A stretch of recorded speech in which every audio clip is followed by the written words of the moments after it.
इंद्रजीत और लक्ष्मण का अंतिम युद्ध। लक्ष्मण द्वारा मेघनाद इंद्रजीत का वध। लक्ष्मण के स्वस्थ होने की खबर लंका में पहुंचते ही रावण पुनः सकपका कर रह जाता है और अपने पुत्र मेघनाद को कहता है कि इंद्रजीत, वह वनवासी जिसे तुम मौत की नींद सुलाकर आए थे, फिर स्वस्थ हो गया है। गरुड़ के पराक्रम के कारण पहले नागपाश से मुक्ति तथा अब हनुमान के पराक्रम के कारण शक्ति से लक्ष्मण के प्राण बच जाने के कारण मेघनाद झल्ला जाता है। वह क्रोध का घूंट पीकर रह जाता है। तब रावण कहता है कि शायद यह युद्ध हम जीत नहीं पाएंगे, क्योंकि राम की सेना के लिए शायद असंभव कुछ भी नहीं है।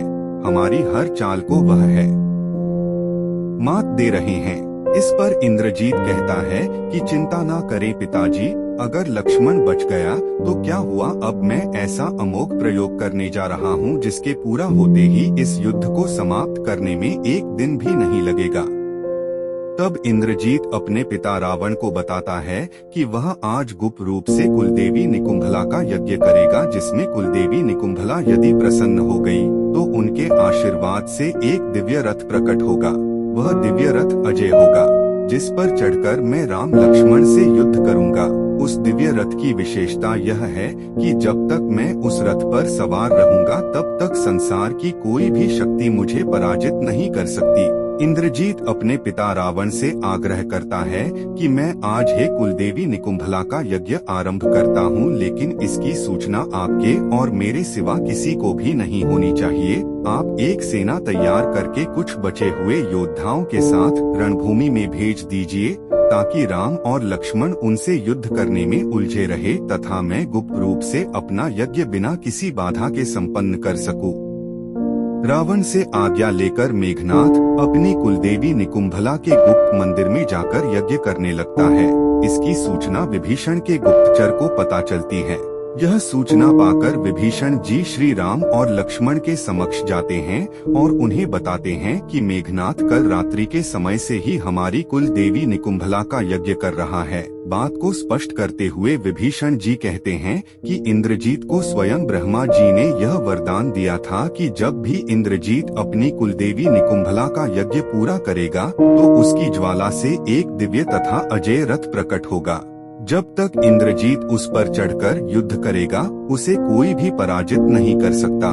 कुलदेवी निकुंभला के मंदिर का रास्ता केवल मेघनाद, लंकेश, रावण और मुझे ही पता है। कृपया करके मेघनाद द्वारा यह यज्ञ पूरा होने से रोक लीजिए, वरना अगर उसने यज्ञ संपन्न कर लिया तो उसे हरा पाना किसी के लिए भी संभव नहीं होगा।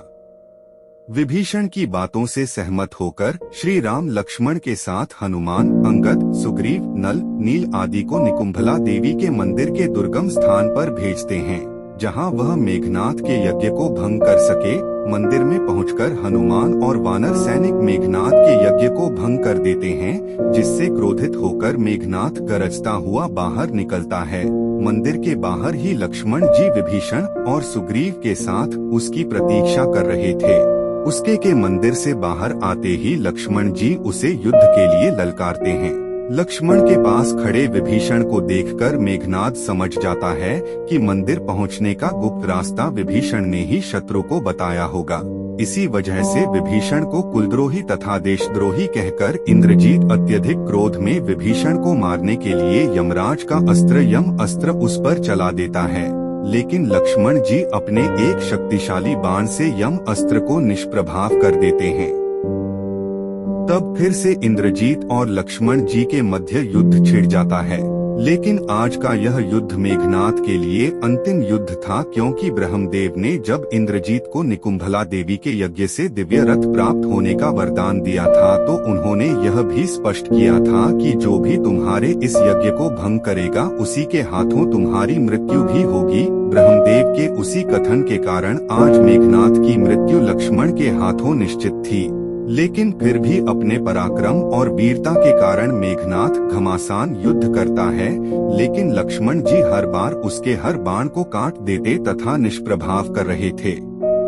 अपनी पराजय को सामने देखकर इंद्रजीत अपने सबसे घातक महाअस्त्रों का प्रयोग करता है। इंद्रजीत सबसे पहले ब्रह्मास्त्र का प्रयोग लक्ष्मण जी पर करता है, लेकिन ब्रह्मास्त्र लक्ष्मण जी के पास जाकर बिना वार किए वापस लौट जाता है।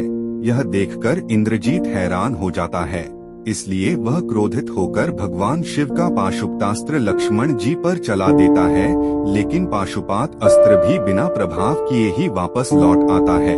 प्रयासर्थ इंद्रजीत त्रिलोकी की अंतिम शक्ति भगवान विष्णु का सुदर्शन चक्र का अस्त्र लक्ष्मण जी पर चलाता है, लेकिन जो कि लक्ष्मण जी शेषनाग का अवतार थे, इसलिए वह सुदर्शन चक्र लक्ष्मण जी की परिक्रमा करके वापस मेघनाथ के पास चला जाता है।